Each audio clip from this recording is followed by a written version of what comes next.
Je compte maintenant de 1 à 3. À mon 3, tu vas te connecter sur les vertiges. Avoir le vertige. 1, 2 et 3. J'ai différentes sortes, les vertiges, vertige perte d'équilibre ou vertige vide. Le vertige vide. Peur du vide alors. Voilà. Parce que je voyais que c'était pas du tout les mêmes fonctionnements, c'est pour ça. Oui. Ok. Est-ce que tu as déjà des premières informations qui te viennent sur ces sur ces vertiges de peur de la hauteur? Peur du vide. Oui, du vide. Oui, j'ai plusieurs informations. Ce que je vois, c'est une montée de stress, d'angoisse. Je vois l'adrénaline, le cortisol qui flambe dans un mécanisme de survie, d'anticipation. C'est-à-dire que il y a tout un mécanisme psychologique et émotionnel qui se met en place. Je vois différentes personnes. Tu peux avoir la peur du vide pour toi et aussi la peur du vide pour autrui. Oui. Euh, c'est comme si tout d'un coup, le, le cerveau, le corps n'était plus dans l'espace-temps du présent, mais était dans une projection continue à la fois du futur par des anticipations de peur, de peur de mourir véritablement, peur du danger que crée le vide, la peur de tomber Hmm. dans le vide. Et en même temps, euh, j'ai cette projection future, tu vois, très négative, et la personne n'arrive pas à revenir dans le présent. Et je vois aussi des éléments émotionnels ou de vécu qui se rattachent au passé. Euh, je vois quelqu'un, j'ai cette image euh, d'un bébé qui naît très vite, presque trop vite, tu vois, Hmm. comme une chute. Et cette chute euh, dans dans le vivant, mais c'est comme si l'enfant vit ça comme une mort quelque part, passage d'un état à un autre. Et dans la conception, c'est comme si sortir de cet état pour respirer différemment. Cette projection très rapide fait que tout d'un coup, il s'est senti presque mourir et descendre très rapidement. Tu vois ce que Oui, je veux oui, tout dire? à fait. Et chez certaines personnes, il peut y avoir cet élément déclencheur par rapport à leur naissance propre. D'accord. Ça peut aussi être attaché, je vois des personnes qui n'avaient pas le vertige, qui n'avaient pas peur du vide, et le déclenchent un jour par, comme s'ils avaient vu un accident ou vécu quelque chose, tu vois, de très fort en lien avec.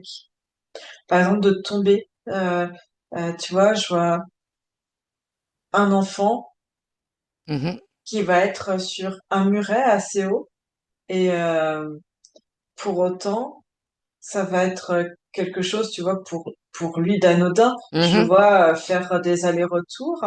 Et puis un jour, tu sais pas pourquoi, il positionne mal ses pieds. Je vois qu'il Oui. positionne mal ses pieds et il chute.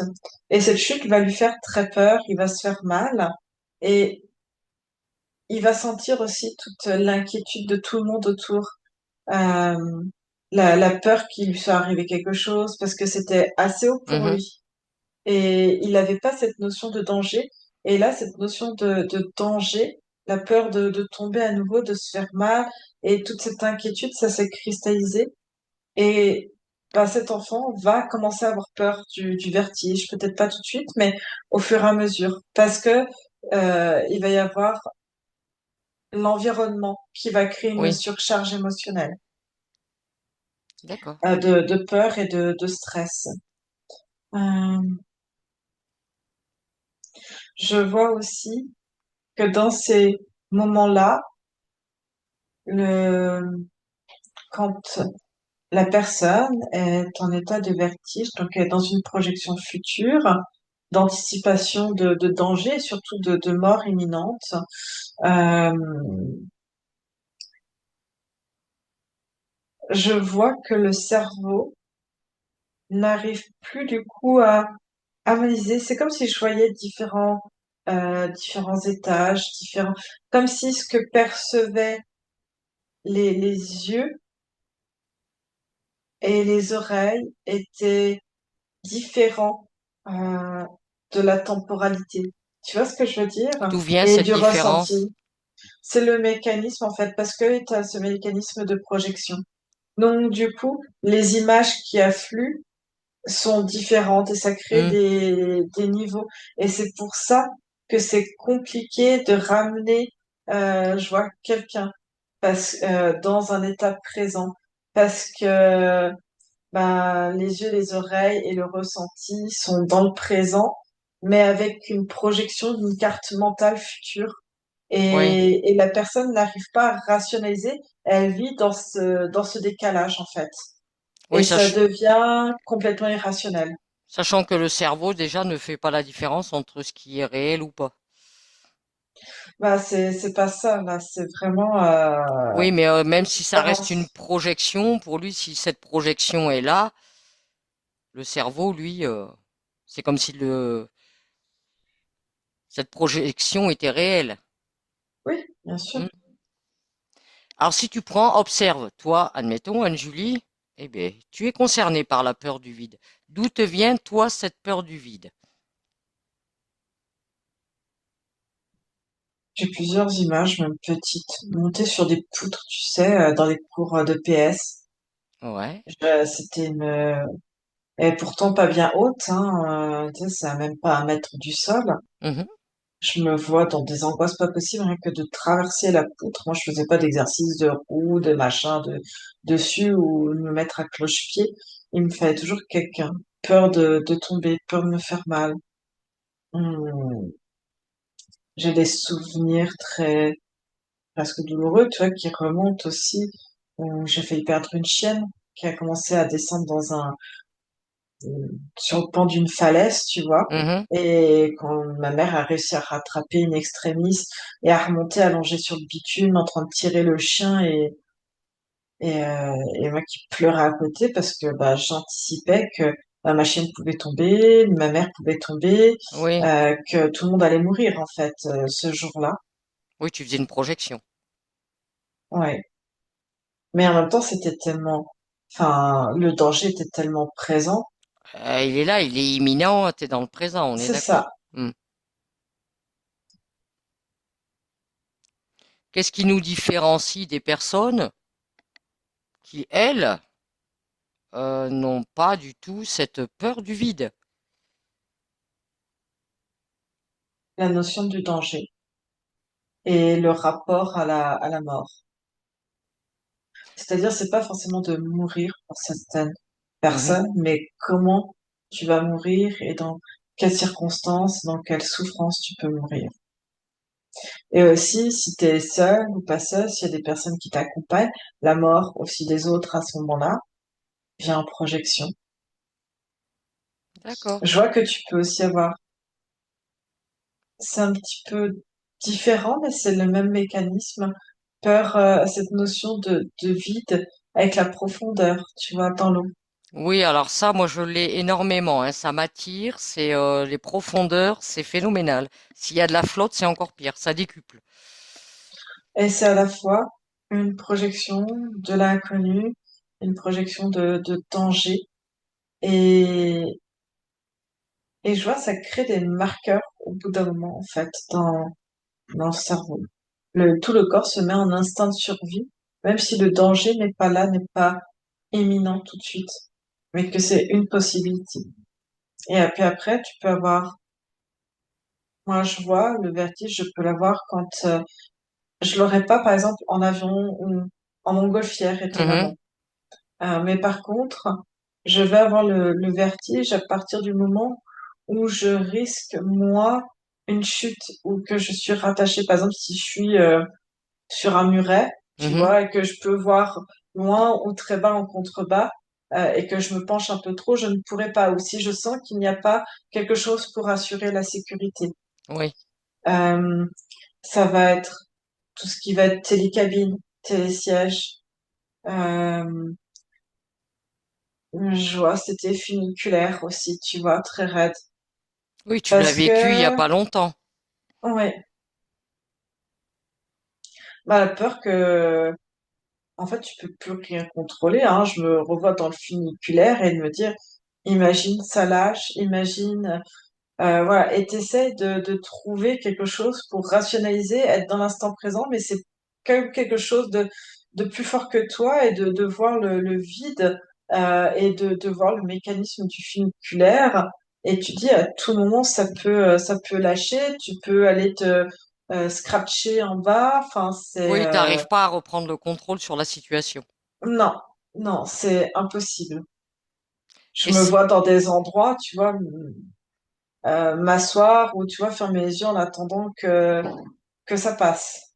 oui, Et en même temps, tu vois, il y a cette montée d'adrénaline aussi, où ouais, à tu peux l'avoir contrario. dans des, c'est ça, tu peux l'avoir dans des manèges à sensations.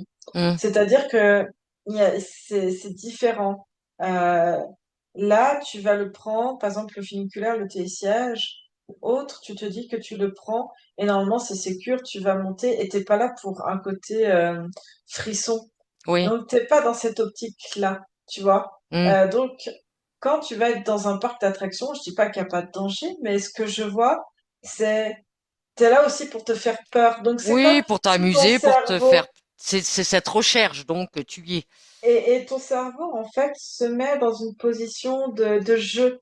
Et Hmm, il y a les deux, hein. Je dis pas que dans une attraction, comme au Puy du Fou, tu vois, il y avait une oui, attraction où on part en hauteur, et là, tu fais, wow, c'est en train de monter, monter, monter, monter. Et après, tu dis, ouais, mais en fait, ça va être hyper drôle. Après, ça va se lâcher d'un coup. Et voilà. Mais tu sais, c'est bref parce qu'en hmm, fait, tu te rappelles pourquoi tu es là et que tu viens jouer avec ça. oui, Et que, enfin, c'est différent. la situation est complètement différente. Mm. C'est pour ça qu'il y a des moments, tu peux avoir le vertige et d'autres pas. Et j'ai des images encore, tu vois, dans l'Oisans, il y a, pour prendre un téléphérique, tu dois avancer sur une passerelle métallique, tu sais, Hmm, comme pour les skis, tu vois, les trucs métalliques. Donc, tu as le vide en dessous. Et c'est toute une avancée comme ça pour aller chercher le télécabine qui redescend à flanc de falaise. Oh. Et je me vois une fois en train d'attendre et je pouvais pas attendre debout. Je me suis assise, en fait, pour essayer d'avoir moins de hauteur. Enfin, je sais oui, pas comment te dire. Et pourtant, j'étais au-dessus du vide, mais voilà, de me plier en deux pour que c'était ça rassurant. aussi, voilà, ça aussi, c'est compliqué d'avoir des passages où tu vois le vide dessous, tu vois. Oui, oui, Alors que si c'est plat et que t'as la barrière, bah tu vois, c'est pas pareil. Alors que là, c'est dessous, t'as plus cette notion de, enfin, la peur envahit quoi. Il y a plus rien pour raisonner. J'avais beau essayer de respirer pour ramener du calme et te dire, mais en fait, c'est plus fort que toi. T'as l'instinct de survie qui est mis en route hmm, avec des spots, alerte, des warnings, attention danger, quoi, tu vois. oui, oui, tout à fait. C'est, Et on peut les effacer, ces marqueurs? ça peut s'effacer, oui. C'est quoi le processus? Plutôt un travail un peu en PNL, programmation neurolinguistique, tu peux, euh, comprendre l'origine, parce que j'ai l'impression que quand je me mets comme ça dans des réflexions par rapport à moi, mon propre vertige, Il trouve son origine vraiment, première. ce que je vois, c'est une une vie antérieure. Hmm, Et en fait, je vois que je crie que, et je m'entends en train de supplier de ne pas être tué, qu'on ne me pousse pas. oui, Et j'ai l'impression que je tombe d'une muraille, donc tu on te sais. pousse. On te On pousse. me pousse volontairement. Je suis une femme et on me pousse volontairement et en fait, je ne veux pas mourir et j'ai tout en fait qui hop jusqu'à ce que je m'écrase la tête en fait. Je me fracasse la tête par terre. D'accord. Alors, si tu supprimes cette mémoire, hein, Julie, si tu effaces cette mémoire, En fait, c'est un vécu, c'est une vie antérieure. oui, Enfin, c'est compliqué. Tu peux pas effacer toute une incarnation. je dis pas effacer une incarnation, je dis Bah, tu me dis effacer une mémoire. bah, tu effaces juste la mémoire de cet instant, de ce que tu as vécu, je pense que ça a été sur une fin de vie, on est d'accord? Comme on dit, quand tu fais une incarnation, fais du tri dans tes informations de ce que tu veux conserver ou pas. Garde que ce qui peut être utile, En bon. fait, c'est comme si la peur, elle trouve après plein de références. Ah, mais oui. C'est-à-dire qu'il y a cette origine-là, mais c'est comme si cette incarnation, je l'avais déjà vue, déjà repérée et tu vois, je me sens détachée émotionnellement. C'est juste comme un point d'origine. Mais que toutes les peurs que j'ai pu avoir, Mhm, euh, mais il y a comme des traumas en fait, hein, ça reste des traumatismes. Et ça, l'émotion en fait, quand tu es dans un instant de vertige, ça fait un parallèle, tu vois, oui, émotionnel. Ça revient te rechercher sur, dans cette autre incarnation. oh oui, non, pas dans cette autre incarnation parce que je vois l'émotionnel qui est coupé avec cette Ok. incarnation-là, mais avec moi, cette incarnation-là. Mais ça peut, je vois pour d'autres personnes, faire référence parce qu'imagine, je vois un homme, il a le vertige, mais il n'y a pas de, hmm, comment dire, il n'y a pas de résonance avec sa vie actuelle comme point d'origine de Mhm. trauma. Et par contre, oui, c'est à l'origine d'une autre incarnation. Mais moi, je vois, des fois, ça peut ne pas se déclencher parce que je vais essayer de contrôler, de prendre sur moi, de défocaliser. Et aussi défocaliser son attention sur le risque imminent parce que ça peut aussi être très bien en voiture, tu vois. Alors, qu'est-ce que tu peux faire, on va dire, pour, concernant cette autre incarnation, que ça n'ait pas d'impact, ce moment? Elle a pas d'impact, cette incarnation pour moi. C'est pas un C'est, impact, mais c'est quand même une forme de mémoire, ça te ramène. oui, mais elle tape plus l'émotionnel. Elle me ramène pas dessus. Ce qui me ramène aujourd'hui, c'est tous des micro-événements qui font que, euh, ça s'inscrit en fait comme un disque dur euh, dans ton instinct de survie et qu'après ça enregistre. En fait, on a tous toute notre vie, c'est comme si Mmh, ton cerveau enregistre comme un disque dur des informations et du coup, quand tu vis quelque chose d'important, d'intense, bah si c'est une première, eh ben ça l'enregistre comme quelque chose, waouh, c'est une mmh. première fois, ça peut être quelque chose de très positif hein, aussi.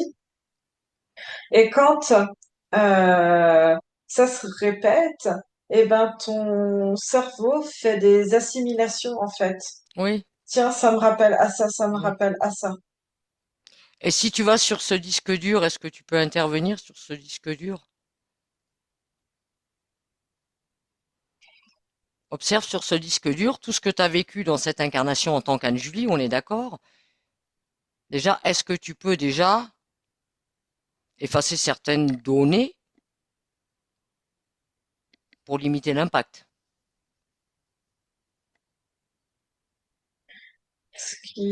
Alors j'arrive à en effacer, d'autres pas, d'autres qui, comme si elles étaient encore plus prenantes. Euh, Ce que je vois, c'est un rêve que j'ai fait régulièrement.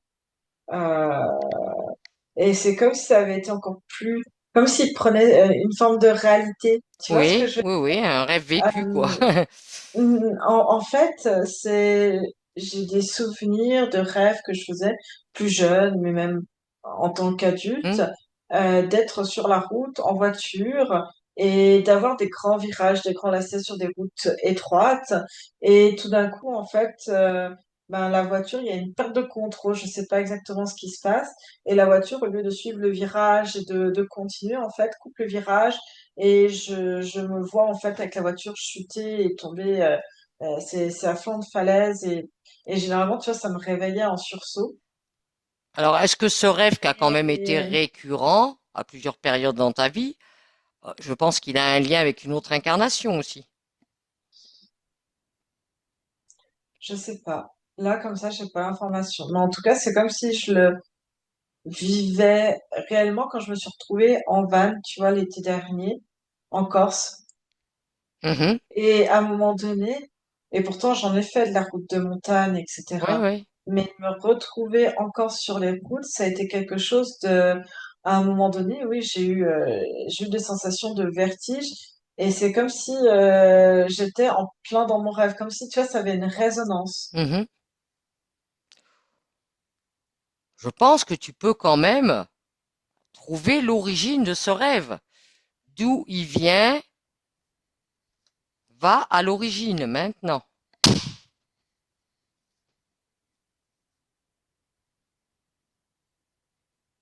Je me vois homme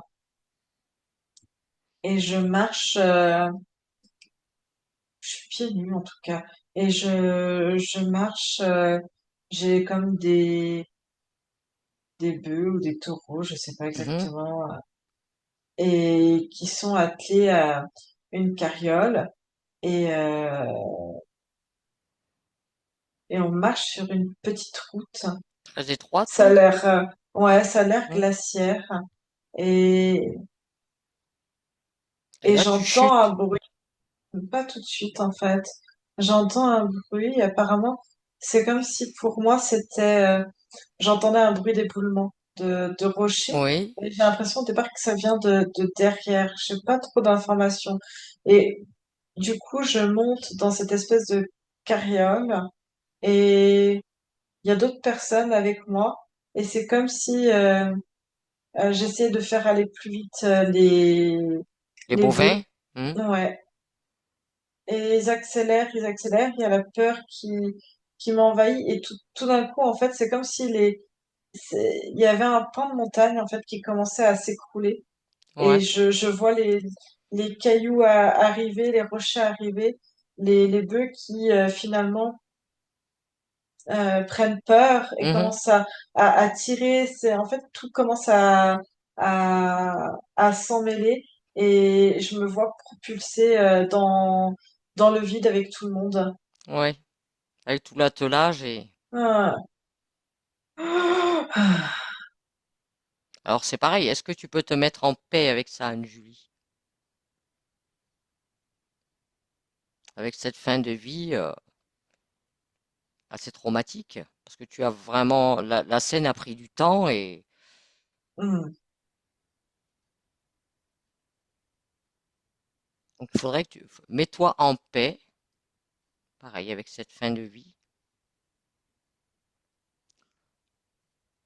Pour qu'elle ne t'impacte pas en tant qu'Anne-Julie.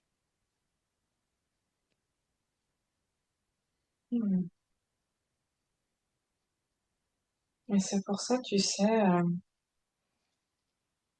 comme tu dis souvent, le cerveau ne fait pas la différence entre le vécu, entre Hum, des images de synthèse ou pixelisées ou l'imaginaire, parce que finalement, pour lui, c'est une réalité. Et je peux même avoir le vertige, tu sais. À... C'est pour ça que je te disais, dans cette forme de projection et pour autre aussi, tu vas regarder des images à la télé avec hum, des gens. Moi, je vois souvent, tu vois, quelqu'un qui est à vélo et tu sais, t'as le chemin, t'as à peine ça, et il est sur le petit chemin. De l'autre côté, c'est le vide des deux côtés. Et puis, rouler comme ça ou courir sur des crêtes ou même marcher ou hum, faire de la varap. Bah, rien que ça aussi, ça peut me donner le vertige, hein. hum. Alors, sachant que maintenant tu t'es mis en paix avec cette autre incarnation, Anne-Julie, est-ce que tu peux effacer des marqueurs supplémentaires? Il y a une part de moi, oui, je peux réussir à, avec la respiration, à faire revenir le calme et la sécurité en moi en défocalisant, en relativisant, en pensant, tu vois, à autre chose. Me décaler de la réalité pour revenir dans une réalité, on va dire, plus sereine Mhm. pour moi, grâce à la respiration, réentraîner le nerf vague, tu vois, et m'apaiser. Euh, et il y a une part de moi qui ne peut pas euh, tout enlever. C'est-à-dire que tu as besoin de connaître le danger pour pas t'aventurer n'importe où, n'importe comment. Connaître les limites et ne pas faire n'importe quoi pour ne pas te mettre en péril. Oui, selon la situation, on est d'accord. Oui, mais si tu n'as pas cette notion de danger, Mhm. tu peux faire tout et n'importe quoi en fait. Et ça peut devenir préjudiciable. Alors effectivement, ce que je vois, tout le monde n'a pas le même degré de danger, surtout, et etc. Quand Mais on voit ça, des, c'est des... aussi en lien avec quelqu'un, par exemple, qui va avoir un danger, par exemple, pour grimper. Moi, par exemple, même faire de l'escalade, je peux y voir un danger, que quelqu'un d'autre, pas du tout. Ça va aussi dépendre de tes compétences, de ton agilité, de tes performances, etc. Eh bien, Anne-Julie, concernant de ce que tu évoques là, admettons l'escalade, moi je sais, je suis quelqu'un, je suis comme toi, j'ai cette peur du vide. Alors, pas toujours identique, mais assez fréquente quand même, hein, dans beaucoup de situations. Étonnamment, la fois où j'ai fait de l'escalade, je me suis surpassé, j'étais même contente de moi, j'ai pas eu peur du vide. Pourquoi? Le vide était là. J'étais sur les falaises de Verdezin, là-bas, sur le Malzieu. Parce, parce que je te vois entouré avec des personnes pour qui tu avais toute confiance, elles étaient fiables. Mhm. Il y a le temps aussi qui va avec. Euh, Moi, par rapport, moi, quand je te parle de l'escalade que j'ai eu fait, c'est du bloc en salle. Mm. Ah oui. Mm. Et en fait, j'ai fait le niveau, on va dire, débutant. Et au départ, j'essayais de monter, même pas à 50 centimètres, j'arrivais pas à aller plus haut. Euh, il y a aussi, on va dire, la technique, le corps, le poids, ça y fait aussi énormément par rapport à l'agilité pour te déplacer. Et puis, à un moment donné, j'ai réussi à prendre sur moi. Je me vois en train de monter, arriver tout en haut. Et tu sais, dans les salles de bloc, tu as des gros coussins par terre. Mm. En fait, bah, arrivé en haut, tout le monde était content parce que j'étais sur une sortie au VS. Et je me vois en haut. Et tout le monde m'a dit, m'applaudit et tout. Et maintenant, on me dit, bah, tu peux te lâcher ou tu redescends. Et en Ouais. fait, j'arrivais pas à redescendre. J'arrivais pas à retrouver les prises pour redescendre. J'avais réussi à monter, mais pas redescendre. Donc, t'as plongé dans les coussins. Bah, en fait, je voulais pas.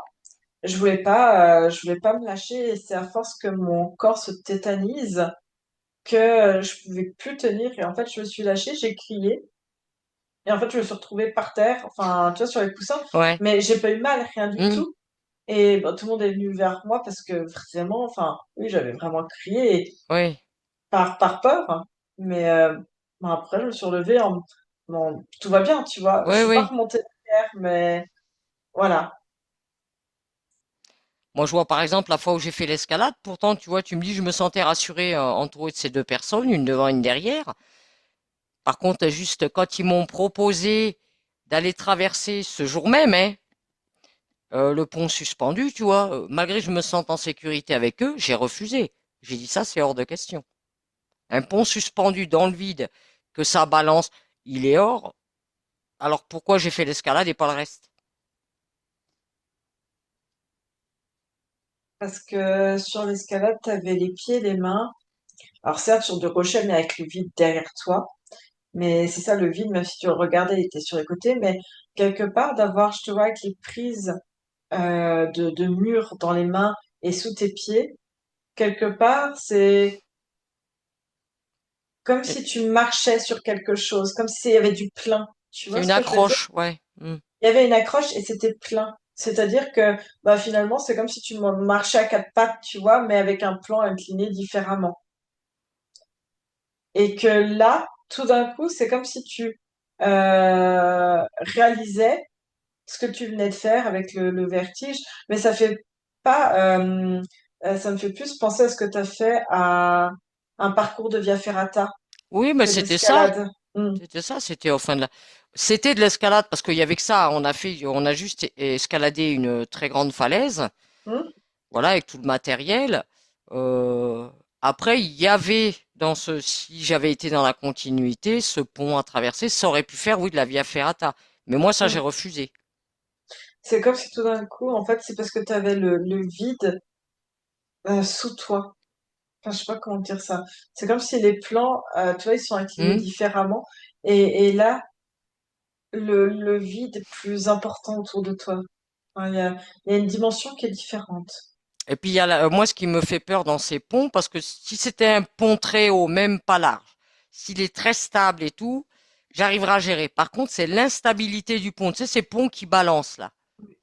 Ben, ça me fait penser à, à, ce- à, à l'oreille interne, finalement. Tu sais, quand tu as des personnes qui ont des vertiges, des pertes d'équilibre, Mhm, et ben, en fait, c'est tout d'un coup, ton oreille interne,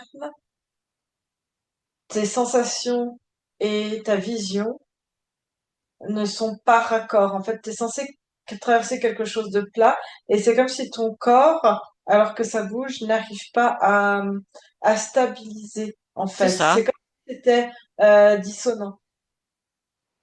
C'est ça, je me sens complètement, je vois que je maîtrise rien, que ça balance et que ça, je peux pas arrêter ce balancement et ça, pour moi, c'est hors de question, quoi. Et ce que je vois, ce phénomène où le corps, en fait, si ton corps était stable, tu as au moins quelque chose de stable et d'équilibre, enfin, Oui, pour te de posé. raccrocher. Hmm, Voilà. Et tu arrives à dire, là, c'est bon, c'est posé. Alors que si ça bouge, ça me fait penser, c'est comme le mal de mer, c'est exactement la même chose, où à un moment donné, le corps n'arrive plus à trouver un équilibre parce que tout est en déséquilibre. La vision, ça bouge, mhm, l'oreille interne et qui fait que ça navigue également au niveau auditif. T'as pas de son, tu vois, sur lequel te poser hein, mhm, pour te mhm, calibrer. Et même dans tes ressentis kinesthésiques, euh, eh ben, t'as pas un point fixe. Tu dis là, voilà, c'est stable. C'est pour ça, même dans le mal de mer, on dit aux gens d'essayer de regarder un point à l'horizon que ton cerveau analyse quelque chose de stable. Mais oui. en fait, c'est comme si je voyais, en fait, ça fait ça. C'est en train de chercher un équilibre et du coup, comme ça trouve pas l'équilibre, et Ah, tant que ça ben, bouge, il n'y a pas ça, d'équilibre pour moi. C'est pas du coup, c'est possible. danger. Parce que Oui, c'est-à-dire que ton corps, il peut pas y aller, il peut pas se stabiliser. Et tu n'as pas le contrôle aussi. c'est ça. Et c'est ce qui se passe hein, dans le mal de mer, tu n'as plus le contrôle de rien, en fait. Ça m'est jamais arrivé sur la mer. Le mal de mer, je l'ai pas eu. Ah, si aussi. J'ai peur, par contre, tu vois, si je vais à la mer, je vais nager que là où j'ai pied. Je vais pas plus loin, j'ai peur des profondeurs. Bon, je pense que je dois avoir une vie antérieure où j'ai dû... Et puis, je pense que beaucoup ont vu Le Grand Bleu. Ouais, mais j'adore ce film, c'est beau. Moi, j'aimerais pouvoir faire ça, ces gens qui font de l'apnée dans les profondeurs, parce que c'est magnifique. Mais je me sens... Choper le requin. Il y a des choses magnifiques au niveau des océans. Mais, et pourtant, j'adore l'eau, j'adore la mer, mais avec la peur de la profondeur. Si c'est à la piscine, ça va, c'est pas pareil, il y a des bords. Mais à la Ouais. mer, Tu sais pas, moi ce que je vois, c'est tu sais pas ce qui peut t'attraper les pieds. ah, mais ça aussi, déjà, en plus, tu me feras pas nager si je vois pas le fond. Moi, si je sens un truc venir me passer entre les pattes, Anne, je dis, mais alors là, je te pète un plomb, hein. J'aime bien voir que ce soit clair et tu me ferais pas, comme toi, je t'ai vu quand t'es venu chez moi, qu'avec Yann, vous avez traversé cette grande étendue d'eau là. On voit pas le fond, ah, mais ça, c'est mort, c'est Quelle mort. étendue d'eau. Quand on était allé au cirque de Malais, du côté d'Aleuze et tout ça, Aleuze, Garabi, qu'on avait fait une balade, vous avez décidé il y avait long, hein, pourtant, hein, vous avez fait l'aller-retour dans l'eau. Moi, je vous ai attendu, hein. Mais c'était une petite rivière, enfin c'était pas profond. Tu rigoles, toi? À Garabi, là-bas? Du côté de Garabi, le cirque de Malais, il y a des Ah profondeurs. mais quand on s'est baigné pour aller sur la Oui, petite île. oui. Ah, L'eau, là, tu vois rien, hein. Tu nages, tu vois rien. Tu vois pas le fond, ça fait noirâtre, verdâtre, je sais pas quoi. Moi, ça, c'est impossible. Impossible. Je nage pas là-dedans. Alors que vous, vous Oh, l'avez ça fait allait. tranquillement. Oh, ça allait, hein, ouais. Oui, pour vous. Moi, j'aurais. Bah, parce que moi, j'étais pas toute seule. J'aime pas quand il y a de la profondeur, tu sais pas effectivement ce qui peut t'attraper les pieds ou quoi que ce soit, ou t'aspirer au fond, mais si je suis accompagnée, Oui, t'étais avec Yann. hmm. Mais c'est sûr, c'est pas moi qui vous aurais accompagné. Bon, alors déjà, je nage pas sur des distances comme ça parce que j'ai pas le cardio. Déjà, ça c'est mort. Bah Ah, alors, c'est sûr que c'est plus moi qui ai nagé, qui l'ai tracté, c'est parce ça. que il y avait une sacrée distance entre les deux et que l'aller, c'était hard, mais qu'il fallait quand même faire le retour. Yann t'a peut-être rassuré, mais en attendant, c'est toujours toi qui étais Ah devant, bah hein. c'est moi. Oui, non, mais c'est parce que c'est moi qui l'ai. À un moment donné, il en pouvait plus sur le retour. Moi, j'ai l'habitude de nager longtemps, mais c'est vrai que lui n'avait pas l'habitude et que pour le retour, C'était chaud, euh, ouais, hein. j'ai fait se tenir et ramener pour qu'il puisse, voilà, parce qu'il commençait à avoir des crampes et tout dans l'eau. Donc c'est pour ça que j'étais devant et il se tractait à moi pour que je le ramène et que ça soit plus simple. Mais moi, pour traverser des étendues d'eau comme ça, Anne-Julie, peut-être je serais capable de me surpasser en cas de danger, c'est-à-dire j'ai un truc qui me court derrière, c'est ça, ou tu traverses ou tu crèves. Peut-être je vais tenter de traverser, c'est certain. Mais ce serait vraiment dans un cas de l'instinct de survie, comme tu dis, je pense. L'instinct de survie me ferait faire des choses que je me limite. Alors pour les personnes qui sont concernées, Anne-Julie, par, on va dire, cette peur du vide, est-ce qu'il y a des petits conseils, des petites choses qu'ils peuvent faire pour des fois, justement, comme on va dire, pouvoir accepter de vivre certaines choses, faire un parcours, comme tu dis, monter comme toi t'es monté dans des téléphériques, des œufs, des choses comme ça, pour pouvoir Mais en passer fait, cette étape. mais moi, c'est l'envie de faire, tu vois. C'est-à-dire que si je prends pas comme j'ai fait cet été, si je prends pas le téléphérique, le télésiège ou quoi que ce soit, bah, t'es bon pour monter. Donc, on va dire, l'objectif est plus important Que le que, risque. Hmm. Mais, comment dire ça? Donc, je prends sur moi et je respire et moi, je fais beaucoup de respiration Hmm. ou alors je chantonne. En fait, j'essaie ce qu'il faut, c'est défocaliser son attention sur quelque Sur chose. autre chose. Hmm. Voilà. Mm. Et puis après, c'est aussi, bah, s'il y a des mémoires, des choses comme ça, parce que bah, on peut se dire, il s'est rien passé dans la vie et pourtant, j'ai ces peurs-là, ça peut Hmm. être aussi dû à euh, des mémoires de cette incarnation ou des mémoires d'autres incarnations aussi. Alors, est-ce Et qu'on... juste prendre conscience de ça et tu vois, de visualiser, de se détacher. Comme si Voilà. c'était juste un vécu, mais sans l'émotion, sans le ressenti qui va avec. Donc, on peut, juste avec l'intention, couper avec, on va dire, ces autres vies de ce qui s'est passé, on peut. C'est des choses qui se ressentent, ouais. D'accord. Est-ce que tu vois autre chose d'important concernant les vertiges? Enfin, c'est vraiment la peur du vide.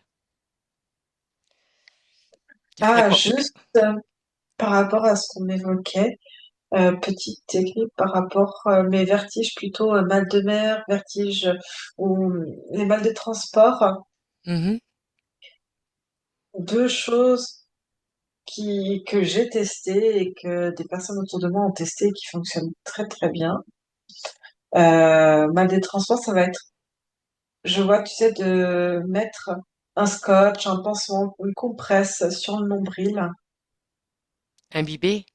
Non, non, non. Non. Juste en fait comme mater le nombril. D'accord.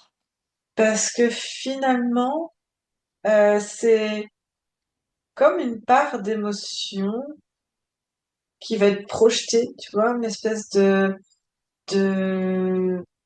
j'ai de lien à la naissance, tu sais, comme on avait vu sur le Oui. nombril. Donc, là, une projection passée au futur qui, qui va s'estomper, tu vois, comme si on coupait physiquement Mhm. quelque chose d'émotionnel et qui vient déstabiliser et augmenter.